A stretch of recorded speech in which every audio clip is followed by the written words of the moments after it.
who are you going to be? And if you'll notice, I'm not asking what are you going to do, but who are you going to be? I'm asking you about how you plan to live your life every day. How are you going to respond when you don't get that job you had your heart set on? For all of you who are going to be teachers, what are you going to do if the students in your class next year just don't respond to your lessons? For all of you going into business, how will you react when your boss gives you a goal that feels way too high? See, these are the moments that define us. Not the day you get the promotion, not the day you win Teacher of the Year, but the times that force you to claw and scratch and fight just to get through the day. The moments when you get knocked down and you're wondering whether it's even worth it to get back up. See, those are the times when you've got to ask yourself, who am I going to be? And I want to be clear, this isn't just some vague platitude about building character. In recent years, we've actually been seeing a growing body of research that shows that skills like resilience and conscientiousness can be just as important to your success as your test scores or even your IQ.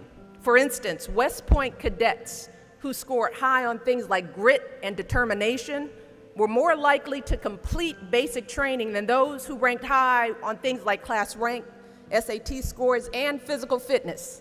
So what we're seeing is that if you're willing to dig deep, if you're willing to pick yourself up when you fall, if you're willing to work until your weaknesses become your strengths, then you'll develop a set of skills that you can mold and apply to any situation you encounter, any job you might have, any crisis you might confront. But you got to make that choice. And let me just share just a little secret before I end.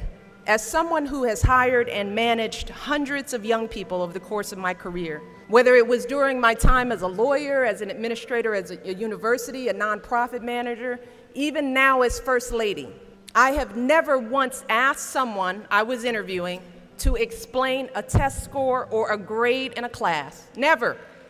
I have never once made a hire just because someone went to an Ivy League school instead of a state school. Never.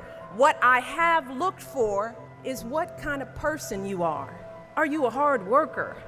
Are you reliable? Are you open to other viewpoints? Have you stepped outside of your own self-interest to serve others? Have you found a way to serve our country, whether in uniform or in your community?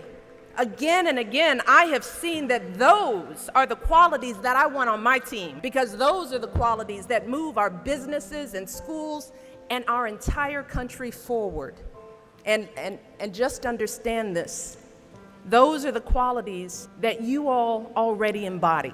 They're the values you learned from your parents, from the communities you grew up in. And today, more than ever before, that's what the world needs.